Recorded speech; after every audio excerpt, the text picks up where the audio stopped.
You're listening to the David Dean Coaches Show. 103, 1, 2, 3. On Rock 108.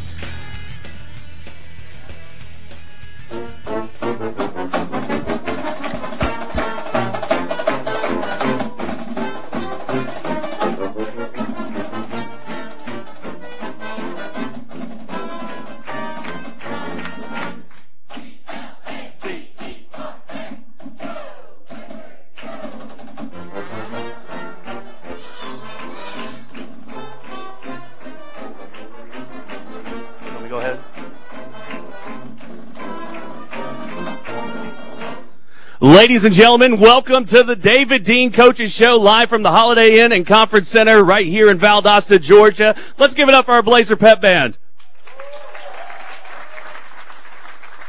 Thank you to our presenting sponsors, Southeastern Federal Credit Union. Also thanks to Girard & Jewelers, Budweiser, KFC, Smitty's, Valdosta Insurance Services, Valdosta Lighting, and Blanton & Griffin Engine. The sound of now, let's get a big show up and the other brass instruments showing up in the room here. But we are at the Holiday Inn and Conference Center, Exit 16, getting ready to kick off the 2012 Valdosta State Blazer football season. And hopefully we'll be here till late into December as we head on through the playoffs and, set another standard for the quality of football play. But, Coach, long off season, getting everybody ready, and I'm sure you're ready to kind of let those guys loose and let them start hitting other people. Well, I know they are.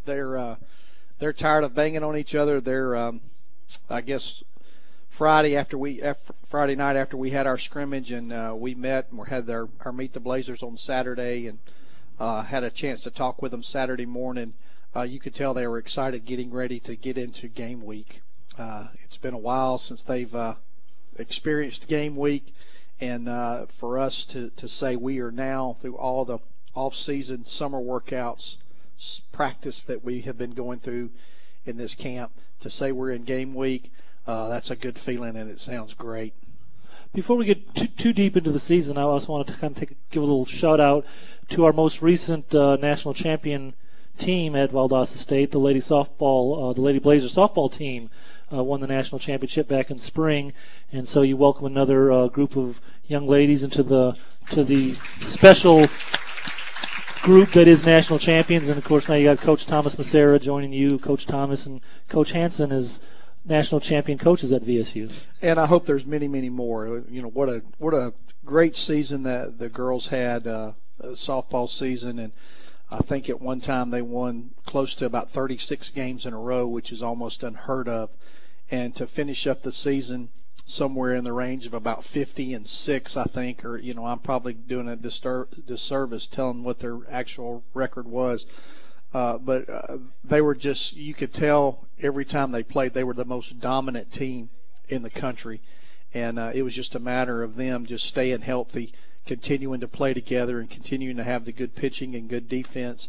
And they just always seemed to come up with the right play at the right time. They had a great defensive play when they needed it. They had the right hit, the right stolen base when they needed it.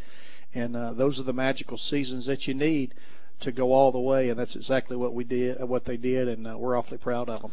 And as a coach, you coach the football team, but kind of a statement to the fraternity and sorority for the women coaches that is Valdosta State Athletics. I mean, you were at many of those games, and you were there cheering on, and so were a lot of the other coaches. And I mean, it was a real team effort, real campus effort. And again, it had to be exciting for everybody to be able to see them pull that off. And again, the notoriety that they bring along to the school as a whole. And I'm sure some of that bleeds over to the recruiting that you can do. Yes, it does. And anytime you can get the Valdosta State name out onto ESPN or whoever it is that's covering the events that they're covering, that's always good for not only the school but for the athletic department. And we pull for each and every team. Just like we pull for our own, we all want them to win national championships. And fortunately for us, every athletic team that we have, both men and women, are all very successful on the field. They all have very good student athletes, successful student athletes, and student athletes that care about not only the school but Valdosta as a city and Lowndes County as a county. And that's one thing that I can say I'm proud of, to be associated with all the student athletes that we have there at Valdosta. And I kind of had to laugh. Coach Macera was in a class that I was doing a couple weeks ago, and in a conversation, someone asked him about all the perks that came along with his national championship, and and all the bonuses and all the extra things that are perceived to come along with it, and kind of getting the sense from him and different situations. I think I figured out what the biggest perk that you guys get is. The handshakes might be a little bit longer and the pats on back a little bit firmer before they continue to tell you what you're not doing right. It is. The biggest perk is to see the smile on your team's face and the jubilation of holding up the trophy. That means more than any other monetary thing or any frivolous gift that can be given. Those kids put in a lot of time, a lot of effort to get to the ultimate goal of winning a national championship, and that means as much to me or more to me than anything else, and I'm sure Coach Macera is the same way. And those are the things that are going to last much longer than anything else. No question about it. It's the memories that you have, and I still think back to the 2004 and 2007 teams that we have and had in the memories that we had making the run towards a national championship, and then all the playoff teams and Gulf South Conference teams that have won. Teams that have won the Gulf South Conference. Those are the things that you carry for many, many years, and the relationships that you build with those guys. That's what it's all about. And that's why you're in this business. You're in it to win, but you're also in it to make kids. When they come into our program, we want them to leave as better people. And we're not always successful. We don't have a 100% success rate, but we're doing a pretty good job with it. And, anytime that a guy walks off our campus and can go into his community or his team or coach, if he decides to go into that avenue and represent Valdosta State football in a positive way, that always says a lot and carries a lot of weight for us as much as it does for winning football games. Exactly. And again, they represent us all, and we're proud of everybody.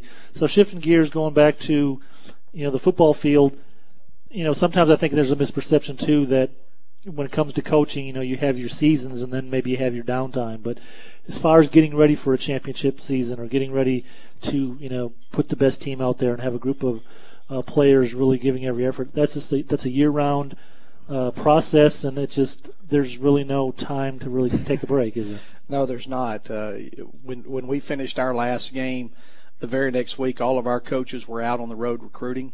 They were going to high school games in high schools and visiting kids, and that carried all the way up till signing day. And then after signing day, we continued to recruit to fill holes.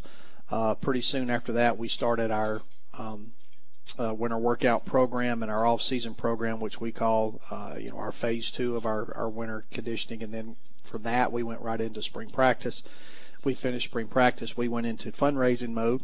We did our golf tournament and had our golf auction right here in this room at the Holiday Inn. And then right after that, we went back out and did a little bit more recruiting. And then we got to take about a week off and started camps, traveled all over the state of Georgia. We did six different camps in the state of Georgia and Florida. And then came back and had an opportunity in July to sit back and regroup and relax a little bit. And then we all came back in the middle of July and started working again for the next season. And it cranks back up on August the 4th when we started with all of our players reporting in August 6th in practice. And you said even some of those days you had 2 camps in one day. Or? We did. We did one in Savannah and in the morning. And then when we got through at Savannah, we all hopped in the vans and took off and drove down to Jacksonville and did one later in the afternoon in Jacksonville. And these are guys that hopefully down the road that you'll see again, and that the perception that you gave them and the image, and you get a chance to kind of sell the program, and hopefully some of these guys that come through the ranks realize that Valdosta State's a good place to play. Well, sure. You can go and you can watch a guy play on Friday night and get a good feel of how good a football player he is. But until you can coach him and see how he takes your coaching, and does he listen? Does he, does he understand what you're trying to tell him to do? You can't do that unless you actually work with them, and that's what these camps give us an opportunity. It kind of opens us up to seeing some good athletes, but we also take back, did he listen? Did he understand what we were talking about? Is he a cerebral type guy? And, basically all we're doing is we're trying to create an interest in Valdosta State University, and we're very successful with that. We don't sign a lot of guys that come to those camps, but we do end up getting a lot of those guys as walk-ons. And everybody knows that for us to be successful, especially at the Division II level, you have to have a good nucleus of walk-ons on your football team, and that's where a lot of these guys are coming from. So going back to that process again, you say in July, and then as August hits, what's the first phase of that July time frame where you're getting ready? You've put the last season behind you. You're able to raise the money and do all the other well, activities. We don't raise the money. We never raise the money. We never get enough money. Well, that's true. Yeah, you attempt to get some in the coffers to offset some of the big costs, and of course, that, like you said, that's never. There's always going to be more costs, and when you're traveling with 100 and something people, I know that's right. Especially this year with the 2 big trips. But, what's that next phase, or what's the first step of 2012? Well, when we get together in July for the first time as a staff, we talk about things we did good the year before, things we did poorly, things we want to improve on. Obviously, we talk about personnel. Are we got guys in the right position? Do we need to change things offensively, defensively, special teams? We talk about all that. And then that afternoon, we take a CPR test for our to make sure that we are certified in case something does happen to one of our players while we're at practice. And then we have to take a recruiting test so we can go out and recruit. And we go back to work. And, basically we're just doing all of the foundation type stuff of before our guys come in. And then we start talking X's and O's, making sure that we're all on the same page, know what we're teaching. Everybody understands the concept and what we're trying to get out of each play. And it's a long, drawn-out process of going through all that. And then one of the last things we do is we get together special teams, and we spend an entire day of just going through nothing but special teams. We talk, we'll start with our punt team, and we'll talk about all the different things in our punt team that we need to do better. And with the new rule changes, should we adjust to this? And then we move to punt rush, and then to kickoff and kickoff return, and PAT field goal and PAT field goal block. So there's many, many things that we do cover. I know a lot of people think that we just go in there and we sit around and we talk for a little bit, and then we draw up a couple of plays, and then we go to lunch, and then we come back and we have a racquetball tournament that we have, and then we come back and eat dinner, and then we go home.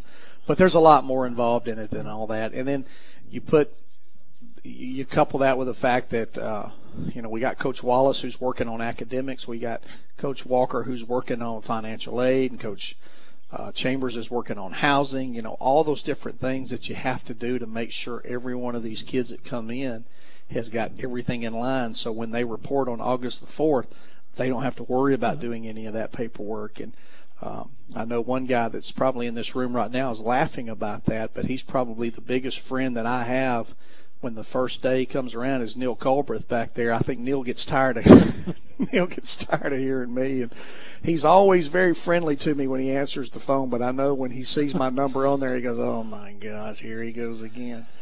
But Neil, thank you for all you do for us. And then Walter Peacock is in here too, is the admissions director. We spend a lot of time with Walter in the summer, making sure that his staff does a great job of making sure that all of our guys are in line for what they need to do before they report. I've seen Neil's desk, and I think you're just a drop in the bucket of the people that kind of go after him. Well, I I got on to him earlier this year. He sent me. They send you a drop list of everybody who hasn't paid, and Neil, what was it? 92 pages. Oh my gosh. And I mean, and the writing is so small that I have to borrow your glasses to see it. I'm getting old and I can't see that, but it's that small. And by the time we got to the actual day before the drop day, which was the pre-drop day, I guess, on Thursday, it had dropped down to about 31 pages. So and that's not all athletes, that's the entire school. So I don't know how he deals with all that, 90-something pages of people who haven't paid their fees. Yeah, I've got a little roll, and I won't go into detail with some registration for people, and I dealt with one today still, past this system. So what was the mood of the team coming in? I mean, I'm sure each year there's kind of a different sense of where they are. You maybe have a more veteran team than you've had in the past, so you've got that encouragement of last year was a tough year record-wise, but I mean you guys were in every game, you were competing. It was a chance for some of these young guys to really get some great experience in some really tough situations. Right. And so they really have to be optimistic and in a frame of mind to know that anybody that's coming in new, really needs to step up and start contributing right away. Well, as much as the end of the last season hurt, I think that helped us because it made our guys work harder. And if you went out and watched us work on the field, we have a clock that sits out there, and every day we put on that clock 1:42.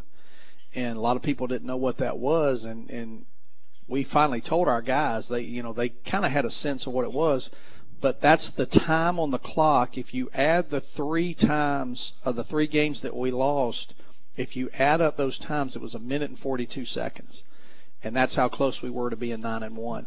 And that was a reminder to our guys every day. And I think the one thing that we've really got is we've got great senior leadership on our offensive line. And those guys can push people and get them to do things that they normally wouldn't do. And we had a lot of guys that stayed here this summer and worked out with our strength and conditioning coach. They put together a little deal this year, and they did it all on their own and basically made each other accountable for being there. And whenever you're doing that, I think your kids are kind of on the right path of what they want to have accomplished. And we have a thing that we call the student council, which is our player council, which they make a lot of the rules and decisions on different things that take place that coaches don't need to take care of. And, one of the things that they have implemented now is a team rule, which we did not put in, but they wanted to install. And I'm not going to mention it because I think for privacy for what they want, but I thought it was a very, very good rule that they put together. And for them to throw that out there, I know that they're focused and they're ready to go and start the season and hopefully have a much better season we had last year. All right, Coach, we'll take our first break. When we come back, we'll talk more about the upcoming season as we get closer to Saturday's game in Michigan. When practically every bank in town is taking away free checking, Southeastern Federal Credit Union says no. Southeastern Federal Credit Union's no-charge checking gives you no monthly service charge, no per-check charge, no-charge Visa check card, no-charge ATMs from Southeastern no matter where you use the card, no-charge POS transactions, no-charge internet banking, no charges whatsoever. In this moment, who has your back? Do you know the name of your insurance agent? Does your agent know your name? Or would you call a 1-800 number that connects you with who? Another state? Another country? Get a local, independent insurance agent with Auto Owners Insurance. Someone you can call when bad stuff happens. In this moment, get an agent who will protect you in that moment. Auto Owners Insurance, the no-problem people. Call Blanton & Griffin Insurance Agency in Valdosta, 247-6500. Accuracy, reliability, perfection. Exacting standards and passionate faithfulness are at the core of the legendary Tag Heuer watch collection. These standards beat strong in the hearts of every football player and die-hard fan. Champions of accuracy, champions of quality. Tag Heuer's and Girard & Jewelers' winning team can't be beat. Girard & Jewelers, our area's exclusive dealer of Tag Heuer timepieces, proudly supports Coach David Dean and the Valdosta State Blazers. See the rebirth of an icon, the Tag Heuer Link Series, exclusively available at Girard & Jewelers. Visit Smitty's Tobacco Store just off Exit 5 I-75 in Lake Park for the widest selection of tobacco products at the very best prices in the South Georgia, North Florida area. Smitty's has the largest humidor in the area featuring a vast collection of premium hand-rolled cigars. Also stored at ideal conditions is pipe tobacco of all flavors and varieties. If rolling your own is your thing, we've got all the supplies you need to make that happen. Smitty's wishes all BSU Blazer coaches, players, and fans a successful 2012 football season. There's a natural order to football tailgating. You can't invite your friends until you ignite the football rivalries. That's why football tailgating starts with an ice-cold Bud Light Lime. It's the superior drinkability of Bud Light with a splash of 100% natural lime flavor. So go ahead and party it up right after you raise it up. Only the seasons change. Tastes don't. Look for a Bud Light Lime and find your summer state of mind anytime. It's in the lime. Anheuser-Busch Bud Light Lime Flavored Beer, St. Louis, Missouri. Listen up. It's the David Dean Coaches Show on Rock 108.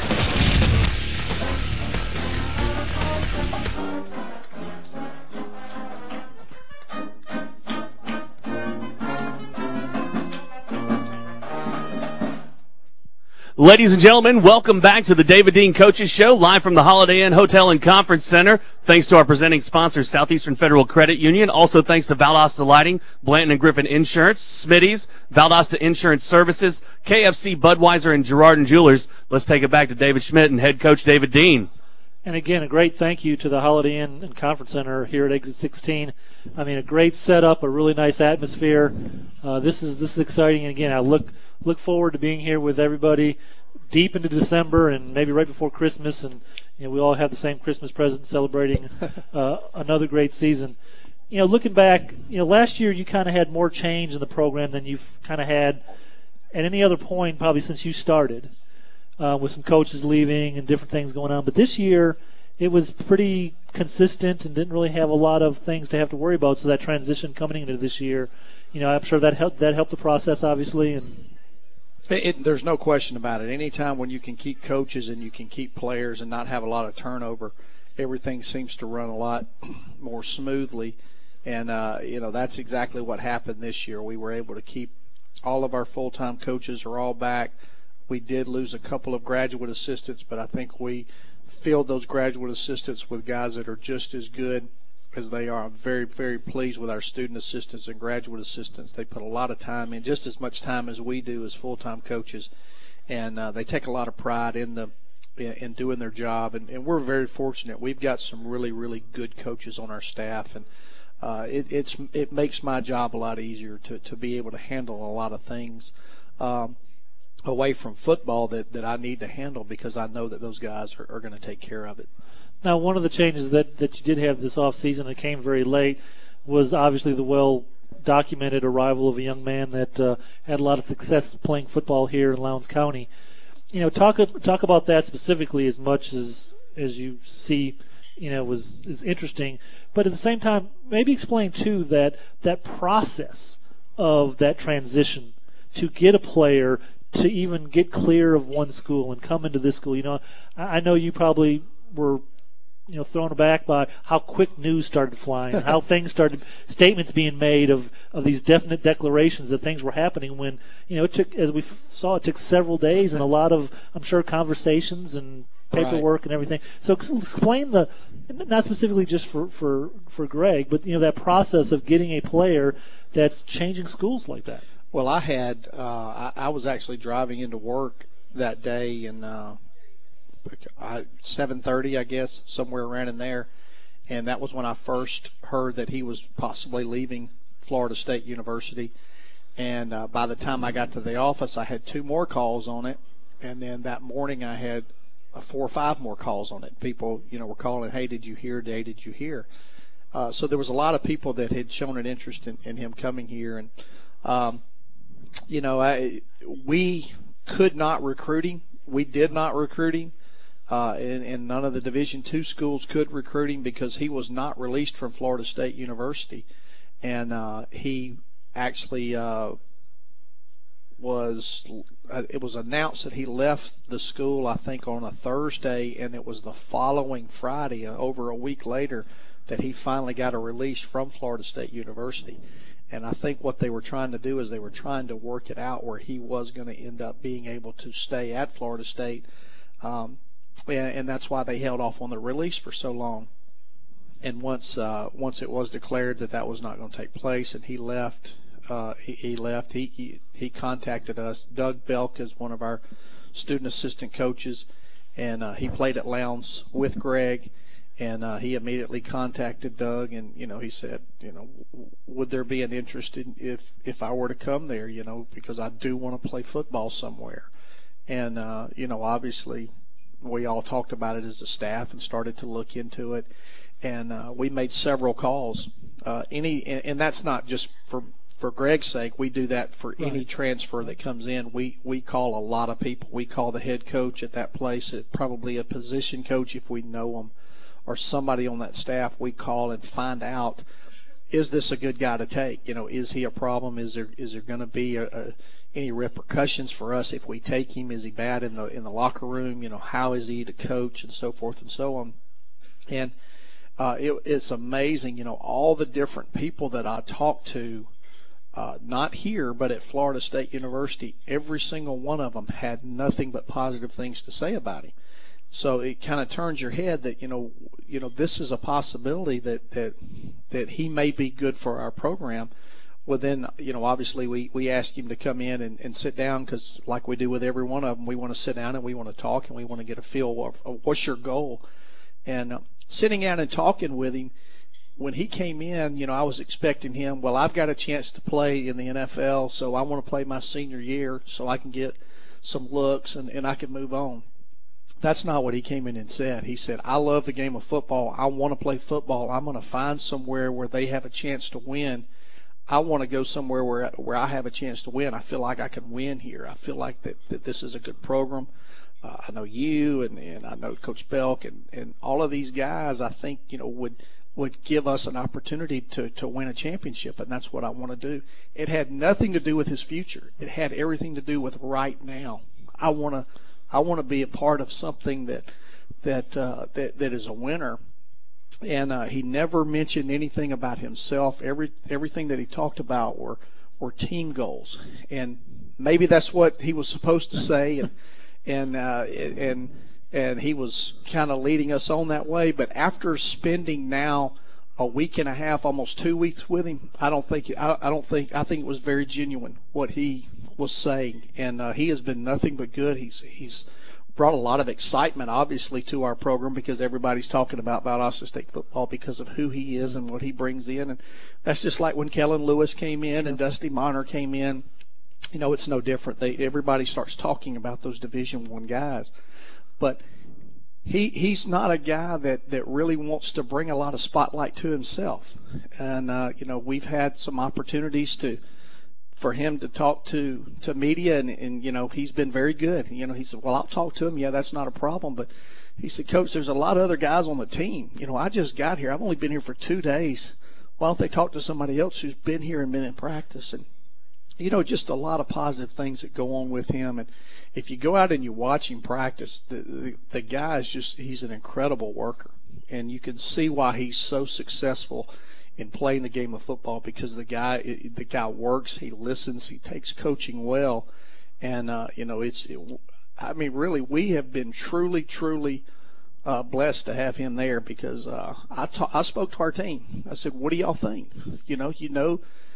This guy's coming in. A lot of you guys know him, and I think the best thing that I can say is our punt returner right now is Quinn Robertson. And he is a preseason All-Go South Conference pick at punt returner.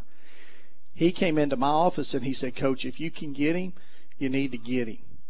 And he knows good and well that this guy may be one of the best punt returners in the country, but yet this guy comes in and says, I know I'm going to lose my job if he comes in, but this guy's going to help us win. So let's bring him in. And, when your kids are saying that and your players are saying that, I think they know a little bit more, and you got to take what those players are saying to a positive light. And of course, everybody has their viewpoints, and the ins and outs of maybe the issues that are a part of the whole process.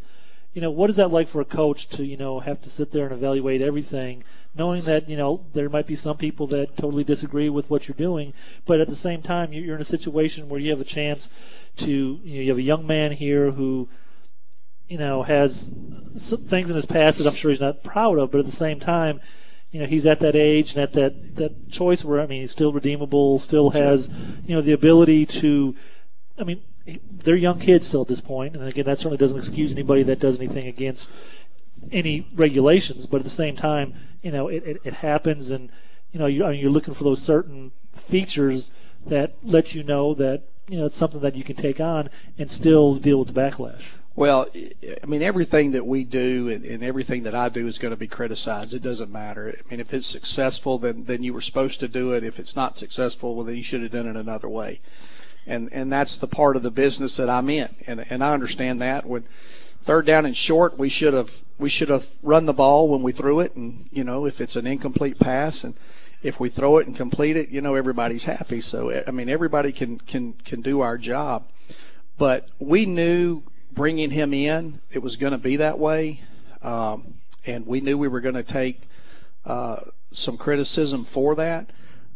But we're able to do that. We're able to take that because, like I said, we did our homework. And a lot of people said to me, well, the only reason you took him was because you were going to have to play against him. Well, we had to play against Janoris Jenkins. We had to play against Preston Parker. We chose not to take those guys into our program, just like we had an opportunity to take Greg Reed. But talking to those guys was different than talking to Greg Reed. Truly was totally different. And so, no, that was not the reason that we took him, because we were going to play against him. Yeah, we probably had to play against him, but that's not why we took him. We've played against a lot of Division I guys that we've had an opportunity to bring into this program. We just didn't think that they would fit, and they were going to be a distraction to us. And, the big thing that I told him is, you can make a right here if you decide that this is where you want to play. And the only thing I ask you to do is abide by our rules, do what we ask you to do, give us 100% in everything that you do. And he said, you ain't got to worry about that. I'll do that. So to us, it was a natural fit. All right, Coach, it's halftime of our first show, hopefully again one of many. When we come back, we'll start taking a closer look at the upcoming game Saturday and a big trip to Michigan. We'll be back with more from the David Dean Coaches Show, live from the Holiday Inn Hotel and Conference Center. Thanks to our presenting sponsors, Southeastern Federal Credit Union. Also thanks to Girard & Jewelers, Budweiser, KFC, Smitty's, Valdosta Insurance Services, Blanton & Griffin Insurance, and Valdosta Lighting. We'll be back with more right here on Rock 108. When practically every bank in town is taking away free checking, Southeastern Federal Credit Union says no. Southeastern Federal Credit Union's no-charge checking gives you no monthly service charge, no per-check charge, no-charge Visa check card, no-charge ATMs from Southeastern no matter where you use the card, no-charge POS transactions, no-charge internet banking, no charges whatsoever. Visit Smitty's Tobacco Store just off Exit 5 I-75 in Lake Park for the widest selection of tobacco products at the very best prices in the South Georgia, North Florida area. Smitty's has the largest humidor in the area, featuring a vast collection of premium hand-rolled cigars. Also stored at ideal conditions is pipe tobacco of all flavors and varieties. If rolling your own is your thing, we've got all the supplies you need to make that happen. Smitty's wishes all BSU Blazer coaches, players, and fans a successful 2012 football season. There's a natural order to football tailgating. You can't invite your friends until you ignite the football rivalries. That's why football tailgating starts with an ice-cold Bud Light Lime. It's the superior drinkability of Bud Light with a splash of 100% natural lime flavor. So go ahead and party it up right after you raise it up. Only the seasons change. Tastes don't. Look for a Bud Light Lime and find your summer state of mind anytime. It's in the Lime. Anheuser-Busch Bud Light Lime flavored beer, St. Louis, Missouri. In this moment, who has your back? Do you know the name of your insurance agent? Does your agent know your name? Or would you call a 1-800 number that connects you with who? Another state? Another country? Get a local, independent insurance agent with Auto Owners Insurance. Someone you can call when bad stuff happens. In this moment, get an agent who will protect you in that moment. Auto Owners Insurance, the no-problem people. Call Blanton & Griffin Insurance Agency in Valdosta, 247-6500. Accuracy, reliability, perfection. Exacting standards and passionate faithfulness are at the core of the legendary Tag Heuer watch collection. These standards beat strong in the hearts of every football player and die-hard fan. Champions of accuracy, champions of quality. Tag Heuer's and Girard & Jewelers' winning team can't be beat. Girard & Jewelers, our area's exclusive dealer of Tag Heuer timepieces, proudly supports Coach David Dean and the Valdosta State Blazers. See the rebirth of an icon, the Tag Heuer Link Series, exclusively available at Girard & Jewelers. It's Blazer football talk 55 Texas, Z hook on one. on the exclusive home of the David Dean Coaches Show, Rock 108. Welcome back to the David Dean Coaches Show, live from the Holiday Inn Hotel and Conference Center. Thanks to our presenting sponsor, Southeastern Federal Credit Union. Also thanks to Girard & Jewelers, Budweiser, KFC, Smitty's, Valdosta Insurance Services, Valdosta Lighting, and Blanton & Griffin Insurance. And now let's go back to David Schmidt and head coach David Dean. Coach, there might not have been a lot of change for VSU, which again provides a good transition. But when it comes to the Gulf South Conference, there sure was quite a bit of change. We had two of our big rivals have changed coaches. There's teams coming in and going out, or there's been some teams that we thought were coming in that aren't coming into the conference. Give us an update on the conference structure and what we can expect in the next year, 2 years, 3 years. Well, as of right now, as of today, at yeah. at 7:40. I can't keep up with all the basketball, baseball, soccer, all the sports that all the other schools that are in the Gulf South Conference for those sports. But for football, Shorter University, which is in Rome, Georgia, has joined the conference. They will be playing as a conference opponent this year, although they cannot win the conference. But they still count in conference standings. Next year, Florida Tech, which is in Melbourne, Florida, who is in the Sunshine Conference, which is a predominant basketball, baseball conference, they're the only school in that conference that plays football, so they're going to join the Gulf South Conference for football only. So we'll have them in there. They'll start playing for us next year. There was a lot of rumor about New Orleans joining. New Orleans has decided to stay at the Division I level, so they're not joining the Gulf South Conference. West Florida still talks about starting football, and I think that's going to be a little bit down the road. There's two other schools that I think that they have invited to join the Gulf South Conference, and I can't remember who they are, but I think they're up in Tennessee somewhere. They've invited them to join the conference. Neither one plays football now, but are starting football. So you're looking at next year now having 7 teams in the Gulf South Conference. Well, you'll have 6 conference games when you put Melbourne and Shorter in there. And then hopefully in 2015 or so, then you got West Florida and then these 2 schools up in the Tennessee or whatever. And I've also heard that there's still been talk with UNC Pembroke, North Carolina Pembroke possibly joining there at Independent. I really don't see that happening. I think they would stay more into that South Atlantic Conference with Carson Newman and not Presbyterian, but Wingate and Newberry and all those guys. That's more of a fit for them, I think. So that's kind of where we stand right now.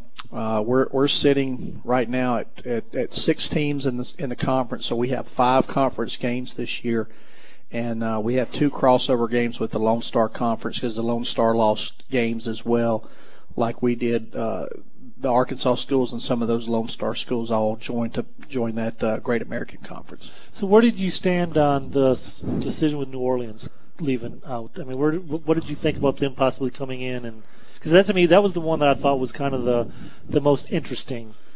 Yeah, it was the most interesting. Obviously, I was for it because that's one less game we got to find, and it's not a terrible trip. You just get on 10 and go. It can't be any different than going to Arkansas. I mean, you go to Magnolia, Arkansas, buddy. I'm telling you want to go to Magnolia, Arkansas if you go there. That place is in the middle of nowhere. And, so it had to be better to go to New Orleans. So, I was happy from that aspect. I would much rather have teams closer to the Georgia area join the conference, but it's not always going to be that way. So, do you think they would have had a budget situation, too, that might have played in their favor as far as having been a Division I and coming down to Division II? Or? Probably so. I really didn't think of it in that aspect, but there's a possibility that was the case, or it could be the other way around. They can't afford to stay at the Division I level and compete with everybody else, so they have to be at our level. But when I saw their committee and everything, I saw Archie Manning was on their committee. You figure, they were really serious about, finding a nice landing spot and being very, very competitive and having a bigger student body and stuff. You just that was probably your first clue that they weren't going to go to the Gulf South Conference when they got Archie. Right. Archie that did seem like kind of out of place. Right. Again, coaching changes, both Delta State and North Alabama. You go up against Bobby Wallace again. This time resuming his role at North Alabama. I know the people at West Alabama had to find that very interesting themselves, and I think you might have a different rivalry going on there that pretty much takes us off their radar as far as the venom and the different spirit that they might have in this game as opposed to them facing each other now. Right. Well, there will be that will be it was already a heated rivalry, but that will again continue to be with with Will Hall. The head coach at West Alabama is a North Alabama graduate. Bobby Wallace leaving West Alabama, retiring, sitting out a year, and then taking over at North Alabama once again. So, yeah, there's going to be some bad blood between those. But I'm excited to see Bobby Wallace back in. He's good for the Gulf South Conference. He's a great guy, good friend of mine. He gets a few too many calls, I think, sometimes because he's already working the officials. He's into that legend status, right. And that's what I told those guys when they came for our officials. I said, y'all can't give him calls because he's not a legend anymore. He's starting over at day one, right, so he's a you rookie can't. Coach. But and then at Delta State, Ron Roberts left to take over at I think Southeast Louisiana. Took over that program, and the coach that was at North Greenville College went to Delta State. So it'll be very interesting to see. They open up this week against Fort Valley, and so we'll have an opportunity to see that film.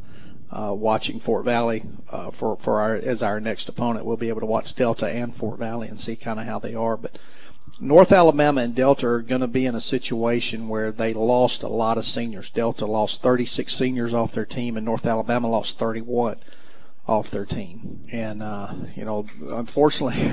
Yes, I thought that was going to go one of two ways, either that or a big aw. But unfortunately, North Alabama were all one-year guys, transfer in. Most of them were. So, they're gonna go through a period. I think Coach Wallace is going to do it the right way. They're going to go through where they're going to recruit high school kids and bring them up through the program. They still have some very good players in their in their system, so it's not like they're going to be a pushover.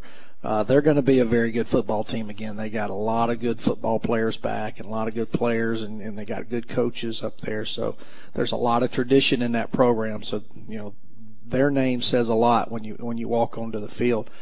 Delta, on the other hand, is very easy for them to recruit the Mississippi Junior College, and that's exactly what he did. He went in and he just brought in a lot of junior college kids into that from that Mississippi area. So, you're going to be playing new guys at Delta, but they're going to be juniors. They're going to be guys that have played 2 years of college football just at the junior college level. And what does that do for your competitive juices as far as going up a coach that you don't have any experience with? I mean, getting ready for that game this year, you don't really have anything to go off except maybe watching some North Greenville stuff from last year. Really, it's different players. As a coach, you really don't look at so much at competing against another coach. You're competing against a team, and you want to beat that team. You want to maintain what you're doing and continue to push yourself into a situation where you can get in a position to make the playoffs and get home field advantage and so forth and so on. So regardless of who's on the other sideline over there, I want to win just from the sake of our kids beating another football team. And now, did Bobby Wallace start coaching when he was like 14 or something? I don't know. When I saw that and he came back, I was surprised at how young he was in relationship to, and I guess part of that legendary status that you mentioned that maybe makes it bigger. But he didn't. For some reason, I thought he was older than that. I'm not real sure how old he is. I know he was on the Auburn staff probably in the early 80s, and then was coaching at Mississippi State at one time or another. So he's been in the business for an extremely long period of time. I would guess that he's probably in his late 50s, early 60s, somewhere around in there. I think I saw like 58 or something, which again is just surprised. It just seemed like he'd been around longer than that. Yeah. Well, I know that run that they had at North Alabama was 93, 4, and 5 was when they won the national championships up there. So again, a lot to look forward to, different rivalries, and it'll be interesting. But coming up next, we'll have the first game to talk about, a big trip to the state of Michigan to take on Saginaw Valley State, again, another new opponent. So we'll talk about that and see what the plan is for the big trip when we come back. We'll be back with more from the David Dean Coaches Show, presented by Southeastern Federal Credit Union. Also brought to you by Girard & Jewelers, Budweiser, KFC, Smitty's, Valdosta Insurance Services, Blanton & Griffin Insurance, and Valdosta Lighting. We'll be back with more on Rock 108. When practically every bank in town is taking away free checking, Southeastern Federal Credit Union says no. Southeastern Federal Credit Union's no-charge checking gives you no monthly service charge, no per-check charge, no-charge Visa check card, no-charge ATMs from Southeastern no matter where you use the card, no-charge POS transactions, no-charge internet banking, no charges whatsoever. Remember when honesty, hard work, and strong community relationships were the foundation for business? Remember when excellent customer service was expected and delivered? As your local independent auto owner's agent, we remember and we deliver what best fits your business insurance needs, providing safe, sound, secure protection from Auto Owners Insurance, the no-problem people. For all your insurance needs, call Valdosta Insurance Services at 242-4560 or visit them online at www.valdostainsurance.com. There's a natural order to football tailgating. You can't invite your friends until you ignite the football rivalries. That's why football tailgating starts with an ice-cold Bud Light Lime. It's the superior drinkability of Bud Light with a splash of 100% natural lime flavor. So go ahead and party it up right after you raise it up. Only the seasons change. Tastes don't. Look for a Bud Light Lime and find your summer state of mind anytime. It's in the Lime. Anheuser-Busch Bud Light Lime flavored beer, St. Louis, Missouri. Valdosta Lighting Center, located at 418 Northside Drive, has been serving homeowners and businesses in Valdosta and the surrounding areas since 1974. They have a 14,000 square foot facility and offer the finest lighting with over 200 residential, commercial, and industrial lines to choose from. Valdosta Lighting Center's staff has over 125 years combined experience. They offer scheduled in-house or on-site consultations as well as after-hours appointments for your convenience. Call Valdosta Lighting Center at 247-1526 or visit them online at valdostalighting.com. The David Dean Coaches Show. Find it here every Monday night, all season long, on Rock 108. Welcome back to the David Dean Coaches Show, live from the Holiday Inn Hotel and Conference Center. Thanks to our presenting sponsor, Southeastern Federal Credit Union. Also, thanks to Girard & Jewelers, Budweiser, KFC, Smitty's, Valdosta Insurance Services, Valdosta Lighting, and Blanton & Griffin Insurance. Ladies and gentlemen, let's give it up for the Holiday Inn. They've done a great job here. Absolutely great job. And now let's turn it back over to David Schmidt and head coach David Dean.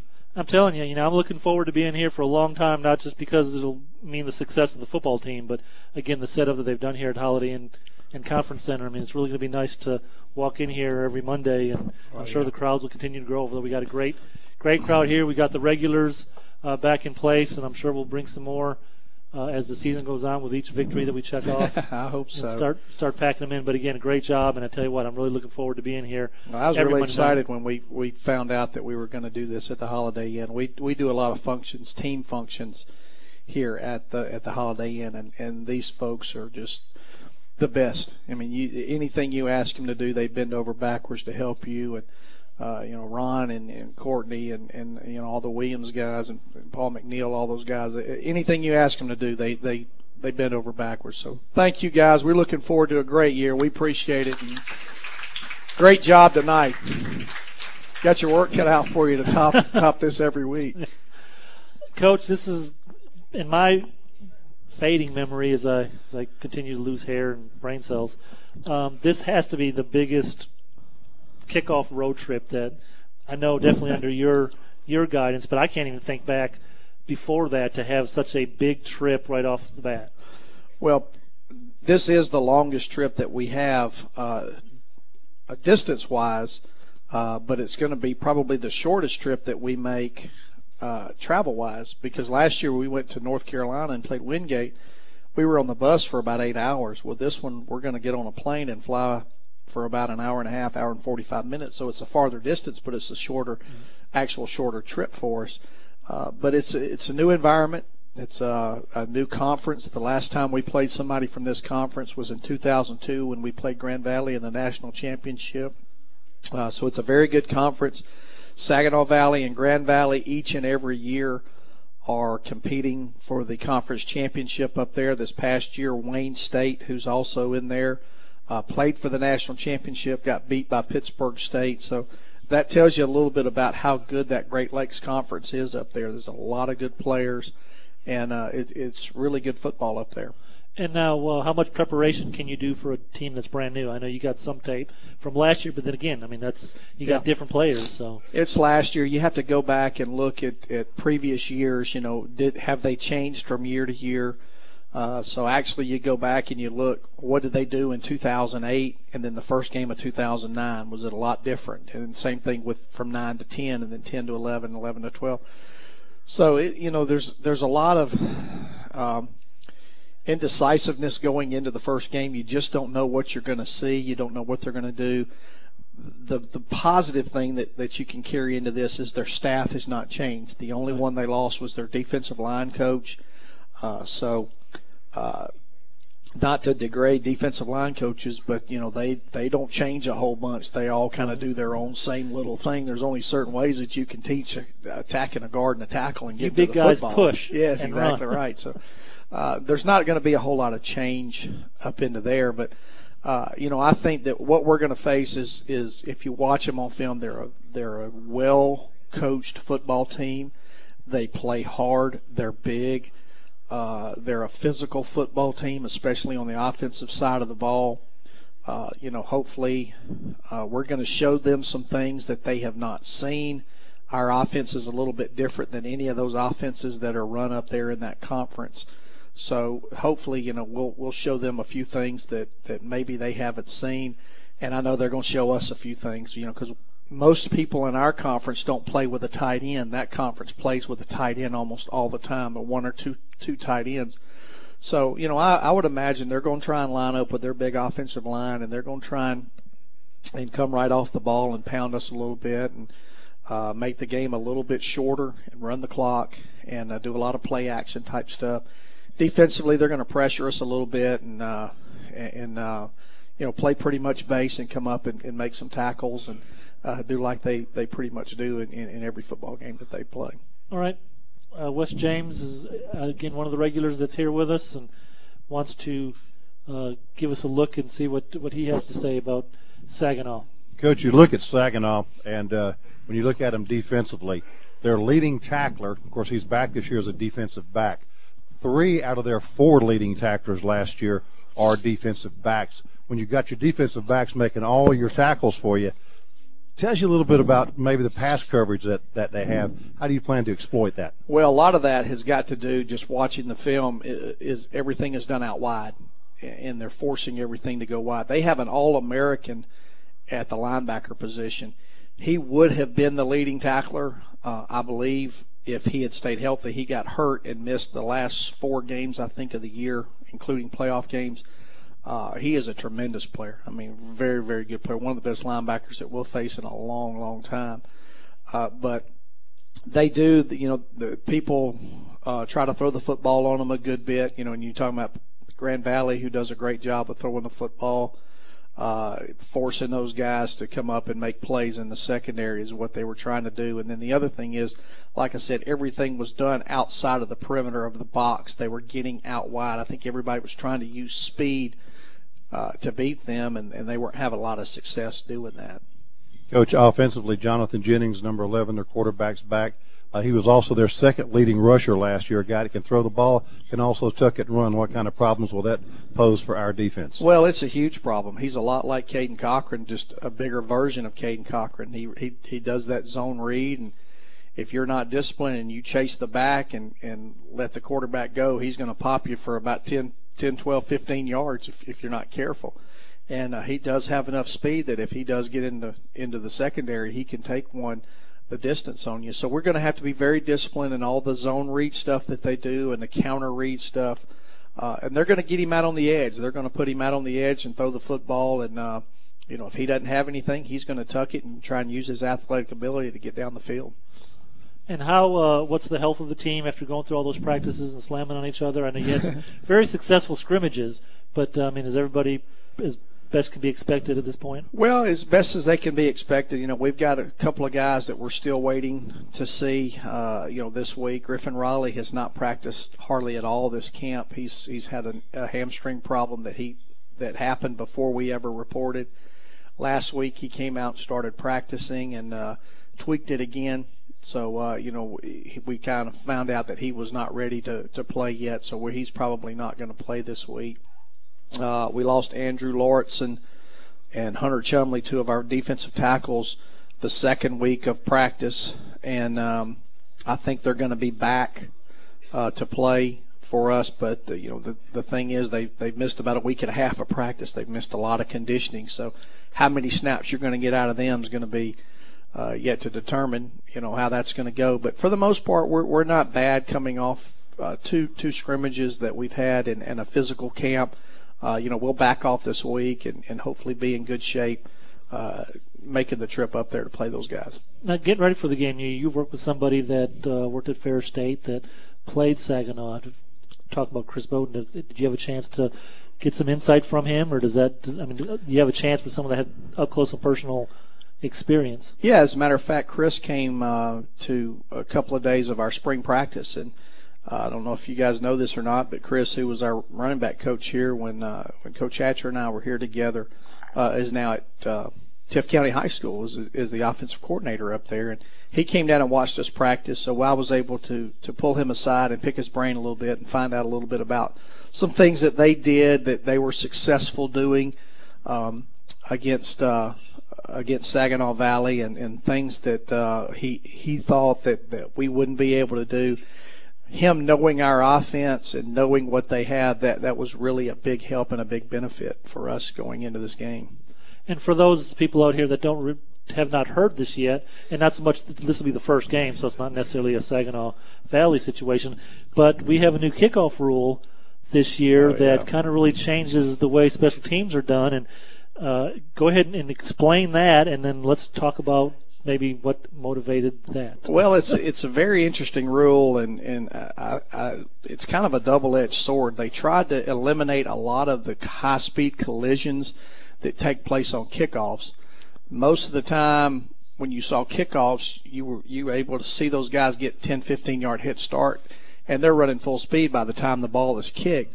Now you can only be 5 yards from the ball. You can start only 5 yards from the ball. The only guy that can be deeper than 5 yards is the kicker. So you only get a 5-yard head start running, so they're trying to eliminate the high-speed collisions. They've moved the ball up from the 30 to the 35 to try to create more touchbacks, which eliminates a lot of returns. And all they're trying to do is they're trying to eliminate a lot of injuries. Most of the injuries that take place in college football are those high-speed collisions on the kickoff downs. So they move it up to the 35 to kick it into the end zone to force more touchbacks. But then on the flip side, they hurt the kickoff team by, if you kick the ball in the end zone and you down it, it no longer goes to the 20-yard line, it goes to the 25-yard line. So it kind of contradicts what they're trying to do, if they're trying to eliminate a lot of the kickoffs. So now, from our standpoint, we're going to 5 yards closer, we're going to kick the ball as high as we can, put it down about the 1-yard line, and hopefully make a tackle inside the 25-yard line, which we were very successful in doing last year, as opposed to kicking the ball in the end zone. So from our standpoint at Valdosta State, we're going to still have those high-speed collisions there. We're going to have returns that are going to go against us because we feel like we can force people to stay inside the 25-yard line. And the interesting thing is they're a year behind the NFL on that change. But what happened last year, they were trying to eliminate all those run backs. And after Reggie Cobb for the Packers ran that 109-yard touchdown back in the very first game that everybody was watching, they ended up having more return touchdowns than they had in previous years. So it didn't even really help in that situation. But I do know they've reduced the amount of wedge and things like that, which college football's done. Yeah, you can no longer put 4 guys together. They can only be 2 guys together as you go make blocks. But a lot of the reason that they had more returns is you don't have those guys that are running full speed. Right. When most guys get their full speed about 30 yards down the field, well, if you started 10, 15 yards back, by the time you were engaging into a block, you were full speed. And so you were able to get off those blocks a lot easier and go make tackles. Well, now if you put that 30 yards, it's somewhere around the time that you're already engaged into a block. So I think that's a reason that there's a lot of big returns. So, and believe me, that's one of the things that we've talked about. We're going to try and pin the ball down at the 1 and make tackles inside the 25, but is it beneficial? Because we don't get the fast start like we normally do. So is it going to backfire on us? We just don't know. We'll have to take a look at it in the first game and kind of evaluate it from there. All right, Coach. Well, again, we're just a few days away from kickoff and a big trip up to Saginaw Valley, Michigan to open the 2012 season, a season that will hopefully be a great success and one that will lead us deep into December. And every Monday night we'll be here to talk about the game that was here at the Holiday Inn and Conference Center, Exit 16. So come back next week as we talk about the first victory in the march to greatness.